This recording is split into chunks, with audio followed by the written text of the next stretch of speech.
Hello friends, welcome back to the channel. കുറേ ദിവസമായിട്ടോ video ഇട്ടിട്ട് സുഖമില്ലായിരുന്നു. അപ്പോൾ അതായിട്ട് ടയർഡൊക്കെ ആയിട്ട് വീഡിയോ ഇട്ടില്ല. അപ്പോൾ ഇത് നമ്മൾ ഗോവ സെക്കൻഡ് ഡേ നമ്മൾ ലഞ്ച് ഷോപ്പിംഗൊക്കെ കഴിഞ്ഞ് നമ്മൾ മുന്നോട്ട് പോവുകയാണ്. ഇപ്പോൾ നമ്മുടെ നെക്സ്റ്റ് എയിം എന്ന് പറഞ്ഞാൽ ക്രൂസാണ് കേട്ടോ. ഇപ്പോൾ നമ്മൾ പഞ്ചിമിലേക്കാണ് പോകുന്നത്.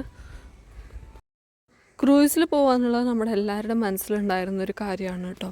അപ്പോൾ കുട്ടികൾക്കും മുതിർന്നവർക്കൊക്കെ ക്രൂസിൽ പോകണം, ഡാൻസ് ചെയ്യണം എന്നൊക്കെ ഉണ്ടായിരുന്നു. അപ്പോൾ നമ്മൾ പഞ്ചിം സിറ്റിയിലെത്തി. എന്നിട്ടിപ്പോൾ മുന്നോട്ട് പോവുകയാണ്. കുറച്ച് മുന്നോട്ട് പോയാൽ അവിടെ നമ്മൾ നമ്മുടെ വണ്ടി പാർക്ക് ചെയ്തിട്ട് പിന്നെ നടന്നിട്ട് പോകണം കേട്ടോ. ഇവിടെ ഇപ്പോൾ നമ്മൾ പാർക്ക് ചെയ്യാൻ പോവുകയാണ്. എന്നിട്ട് നമ്മൾ നടന്നിട്ട് പോവുകയാണ്. ആദ്യം തന്നെ ചെയ്ത എല്ലാവരും നമ്മളെ കൂടെ ഉണ്ടോയെന്ന് ചെക്ക് ചെയ്യുകയാണ് കേട്ടോ. കുട്ടികൾ മുതിർന്നവരൊക്കെ ആയിട്ട് കുറേ പേരുള്ളതുകൊണ്ട് അപ്പോൾ നമ്മൾ ഓരോ തവണ ഇറങ്ങുമ്പോഴും നമ്മൾ ചെക്ക് ചെയ്യാറുണ്ട്, കയറുമ്പോഴും ഒക്കെ. എന്നിട്ട് ഇതൊരു വലിയൊരു സ്ഥലമാണ് കേട്ടോ, കുറേ നടക്കാനുണ്ട് നമ്മൾ വണ്ടി പാർക്ക് ചെയ്ത് കഴിഞ്ഞ ശേഷം. അപ്പോൾ ഡ്രൈവറും നമ്മുടെ കൂടെ തന്നെ വന്നു. ആൾ പറയുന്ന ആൾ അറേഞ്ച് ചെയ്ത് തരാനാണ്. ഓക്കെ, നമ്മൾ ആക്ച്വലി നമ്മൾ 7:30 ക്രൂയിസിന് പോകാനാണ് വിചാരിച്ചിരുന്നത്. പക്ഷേ അൺഫോർച്ചുനേറ്റ്ലി നമ്മൾ അവിടെ എത്തുമ്പോഴേക്ക് ഒരു ക്രൂസ് പോകാൻ റെഡിയായി നിൽക്കുമായിരുന്നു. അപ്പോൾ 6:30 തന്നെ കയറാമെന്ന് വിചാരിച്ചു. ഇതിപ്പോൾ നമ്മൾ നടന്നിട്ട് പോകുന്ന വഴിയാണ് കേട്ടോ. നമ്മൾ ബുക്ക് ചെയ്തു. ഒരാൾക്ക് 500 പിന്നെ അവർ കുട്ടികൾക്കാണെങ്കിൽ അവർ ഹൈറ്റ് വെച്ചിട്ടാണ് നോക്കുന്നത്. അപ്പോൾ നമ്മുടെ കൂടെ ഉണ്ടായിരുന്ന ഒരു 3 കുട്ടികൾക്ക് ടിക്കറ്റ് വേണ്ടായിരുന്നു. പിന്നെ ബാക്കിയുള്ളവർക്കൊക്കെ 500 വീതം. 500 എന്ന് പറയുന്നത് ഇവിടെ വലിയ സംഖ്യ അല്ലെങ്കിലും പക്ഷെ നമ്മുടെ കയറിയ ക്രൂയിസിന് ഇത്ര വേണമായിരുന്നോ എന്ന് ആലോചിച്ചു കേട്ടോ. എന്ന് വെച്ചാൽ കുറേ കൊല്ലം മുമ്പ് നമ്മൾ വന്നപ്പോൾ ഇതിനേക്കാളും നല്ലൊരു ക്രൂയിസിൽ കയറിയിട്ട് നമുക്ക് 500 ആയിട്ടുണ്ടായിരുന്നുള്ളൂ. അതും കുറേ കൊല്ലം മുമ്പായിരുന്നു കേട്ടോ. ഇപ്പോൾ എല്ലാവരും വരിക്ക് പോവുകയാണ്. അപ്പോൾ ഇതെന്താണെന്ന് വെച്ചാൽ ആദ്യം ഒരു ബോട്ടിൽ കയറിയിട്ട് പിന്നെ അതിലേ കൂടിയിട്ട് വേറൊരു ബോട്ടിൽ കയറുന്നതാണ് കേട്ടോ. ഞാൻ വീഡിയോ എടുത്തുകൊണ്ടാണ് പോകുന്നതുകൊണ്ട് ഏറ്റവും ബാക്കിലായിരുന്നു പോയിട്ടുണ്ടായിരുന്നത്. അപ്പോൾ ഇപ്പോൾ നമ്മൾ കയറിയ ക്രൂയിസിന് അത്യാവശ്യം വലിപ്പമുണ്ട് കേട്ടോ. പിന്നെ നമ്മൾ അടുത്തയിലേക്കാണ് ഇപ്പോൾ പോകുന്നത്. പിന്നെ സ്റ്റെപ്പ് ഇറങ്ങിയിട്ട് പിന്നെ അതിൻ്റെ ഗേറ്റ് വഴി അടുത്തയിലേക്കാണ് പോകുന്നത് കേട്ടോ.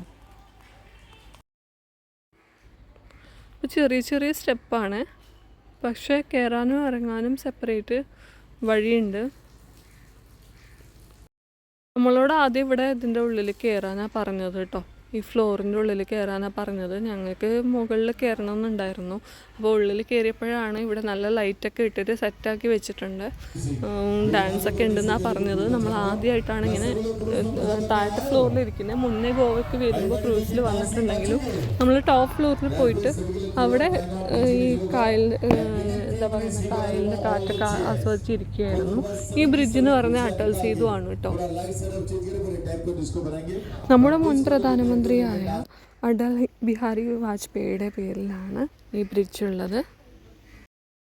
ഇത് നമ്മുടെ മണ്ടോവി റിവർ, ഗോവയിലെ റിവറാണ്. നമ്മളിപ്പോൾ ഈ ക്രൂസിൽ പോയിരിക്കുന്ന റിവറില്ലേ, അതിൻ്റെ മുകളിലായിട്ടാണ് പണിതിരിക്കുന്നത് കേട്ടോ. ഇത് 2 സിറ്റീസിനെ കണക്ട് ചെയ്യുകയാണ് കേട്ടോ. പനാജി അഥവാ പഞ്ചിമിനെയും പിന്നെ പോർവോറിനെയും തമ്മിൽ കണക്ട് ചെയ്യുന്ന ഒരു ബ്രിഡ്ജാണ് അടൽ ബ്രിഡ്ജ്. അതായത് ഈ നോർത്ത് ഗോവയെയും സൗത്ത് ഗോവയെയും ബന്ധിപ്പിക്കുന്ന ബ്രിഡ്ജ്. ഇവിടെ ഇപ്പോൾ ഗോവയിലെ ഒരു നാടൻ പാട്ടുമായിട്ട് ഡാൻസ് കളിക്കുകയാണ് കേട്ടോ. 3 പ്ലേയേഴ്സാണുള്ളത് ഇതിൽ. അപ്പോൾ നല്ലൊരു ഡാൻസായിരുന്നു കേട്ടോ. നമ്മളിത് ആസ്വദിച്ചുകൊണ്ട് ചുറ്റുമുള്ള കാഴ്ചകൾ ഞാൻ ക്യാമറയിൽ റെക്കോർഡ് ചെയ്യുകയായിരുന്നു. വീണ്ടും നമ്മൾ ഈ പുറത്തെ കാഴ്ചകളൊക്കെ റെക്കോർഡ് ചെയ്യാൻ തുടങ്ങി. അപ്പോൾ നല്ല നല്ല പാട്ടുകളാണ്. അതിനൊത്ത് ഡാൻസ് കളിക്കാനും തുടങ്ങിയ ആൾക്കാർ നമ്മളോട് പറഞ്ഞിരുന്നു. അവരാദ്യം തന്നെ അവർ ഡാൻസ് കഴിഞ്ഞാൽ പിന്നെ നമുക്ക് ആയിട്ട് അവർ ഈ സൈഡൊക്കെ മാറ്റിത്തരും, മീൻസ് ചെയറൊക്കെ മാറ്റിത്തരും എന്നൊക്കെ പറഞ്ഞിട്ടുണ്ടായിരുന്നു. അപ്പോൾ എല്ലാവരും ഓരോ പാട്ടിന് ഒത്ത് ചുവടുകൾ വെക്കാൻ തുടങ്ങി. അപ്പോൾ ഞാൻ നേരത്തെ പറഞ്ഞ പോലെ നമ്മുടെ അറ്റൽ സേതു എന്ന് പറഞ്ഞത് 3.2 മൈലാണ്, അതായത് 5 കിലോമീറ്റർ.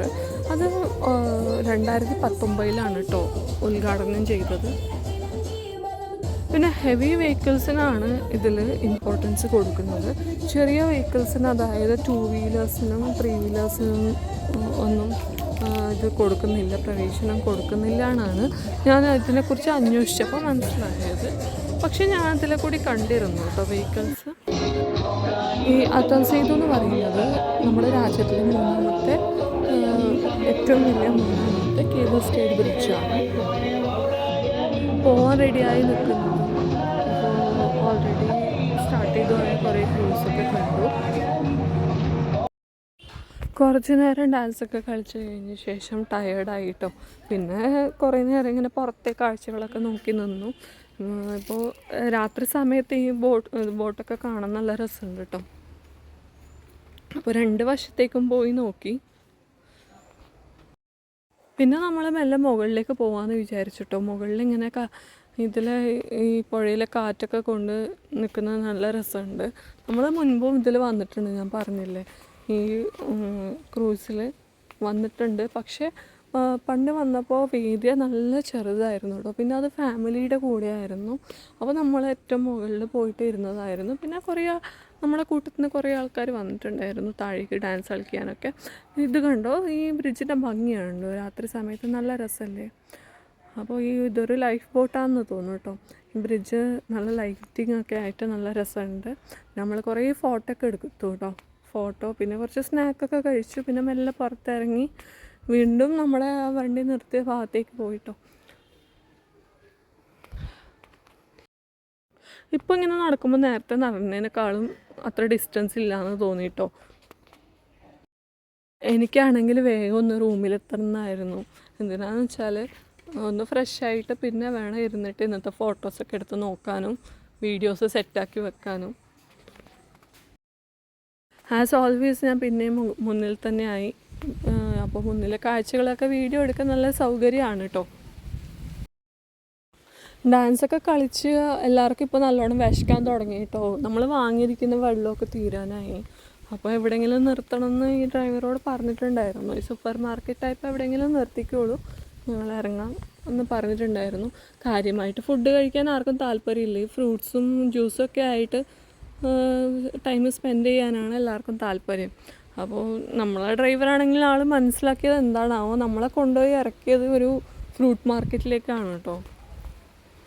ഇപ്പോൾ അങ്ങോട്ടേക്കാണ് പോകുന്നത്. അതൊന്നും പറഞ്ഞൊന്നുമില്ല, ആൾ പെട്ടെന്ന് ഒരു സ്ഥലത്ത് കൊണ്ടുപോയി നിർത്തിയിട്ട് പറയാണ് ഇറങ്ങിയിട്ട് വാങ്ങിക്കോളൂ എന്ന്. ശരിക്കും പറഞ്ഞ ആളോട് നല്ല ദേഷ്യം തോന്നിപ്പോയിട്ടോ. ഞങ്ങൾ ഉദ്ദേശിച്ചത് നല്ല ഒരു സൂപ്പർ മാർക്കറ്റിലേക്ക് ഇറക്കാനാണ്. എന്നുവെച്ചാൽ നമ്മുടെ കേരളത്തിൽ ഇതൊക്കെ എല്ലാ സാധനങ്ങളും ഒരേ സ്ഥലത്ത് അവൈലബിൾ ആണ്. ഞങ്ങൾക്ക് ഇങ്ങനെയാണ് പരിചയം. അപ്പോൾ നമ്മൾ ഇവിടെ നിന്ന് ഇങ്ങനെ പറയുമ്പോൾ ആൾ നമ്മളെ കൊണ്ടുപോയി നിർത്തിയ സ്ഥലം കണ്ടിട്ട് നല്ലോണം ദേഷ്യം വന്നു. എന്നുവെച്ചാൽ അതൊരു ഫ്രൂട്ട്സ് മാർക്കറ്റ് മാത്രമാണ്. ഫ്രൂട്ട്സും വെജിറ്റബിളും മാത്രമേ ഇവിടെ ഉള്ളൂ, വേറെ ഒരു വസ്തുവില്ല. അവിടെ ചോദിച്ചു വെള്ളം കിട്ടുമെന്ന് ചോദിക്കുമ്പോൾ ആൾ ഒരു വഴി പറഞ്ഞു തരാണ്, ഇങ്ങനെ പോയി അതിലേ പോകണം എന്നൊക്കെ പറയുകയാണ്. അപ്പോൾ അതിനേക്കാളും നമ്മൾ പിന്നെ വീണ്ടും വണ്ടിയിൽ കയറി പോകുന്നല്ലേ നല്ലത്. അപ്പോൾ ഫ്രൂട്ട്സൊക്കെ നോക്കുമ്പോൾ നല്ല കുറേ ഫ്രഷ് ഫ്രൂട്ട്സൊക്കെ ഉണ്ട് കേട്ടോ. നമ്മൾ ഇങ്ങനെ മാംഗോ ഒക്കെ നോക്കി. അപ്പോൾ ഒരാൾക്കാണെങ്കിൽ അവിടെ നിന്ന് കുറേ മാങ്ങ കോഴിക്കോടേക്ക് കൊണ്ടുവരണം എന്നാണ്. ഞങ്ങൾ 2 തണ്ണിമത്തം വാങ്ങി കേട്ടോ. ഒരാളാണെങ്കിൽ ബാർഗെയിനിങ് ആണ് കേട്ടോ. മാങ്ങ വാങ്ങാൻ വേണ്ടിയിട്ട് ഇതിന് എത്രയുണ്ട് കിട്ടുമെന്ന് പറഞ്ഞിട്ട്. അപ്പോൾ ഇവിടെ കോഴിക്കോട് കിട്ടുന്നേക്കാളും നല്ല മാങ്ങയാണെന്ന് പറഞ്ഞിട്ട് വാങ്ങാൻ പോവുമായിരുന്നു. പിന്നെ ഇവിടുന്ന് ഇത് തണ്ണിമത്തം വാങ്ങി, പിന്നെ കുറച്ച് അപ്പുറത്തുനിന്ന് കുറച്ച് വെള്ളവും മാഗിയൊക്കെ വാങ്ങി ഞങ്ങൾ തിരിച്ച് റൂമിലേക്ക് പോയിട്ടോ. അപ്പോൾ ഇന്നത്തെ വ്ളോഗ് കഴിഞ്ഞു. ഇനിയും കുറേ വീഡിയോസ് ഉണ്ട്, അത് അടുത്ത വീഡിയോയിലാക്കി ഇടാം. അപ്പോൾ thank you for watching, thank you for waiting. ഈ വീഡിയോ നിങ്ങൾക്ക് ഇഷ്ടമായെങ്കിൽ ലൈക്കും കമൻറ്റും ഷെയറും ചെയ്യുക. അപ്പോൾ ഇതിൽ കുറേ മിസ്റ്റേക്സ് ഉണ്ടാവും. കുറേ ദിവസം കഴിഞ്ഞിട്ടാണ് ഞാൻ വോയിസ് ഓവർ കൊടുക്കുന്നത്. അപ്പോൾ എന്തെങ്കിലും മിസ്റ്റേക്ക് ഉണ്ടെങ്കിൽ ക്ഷമിക്കുക. Thank you.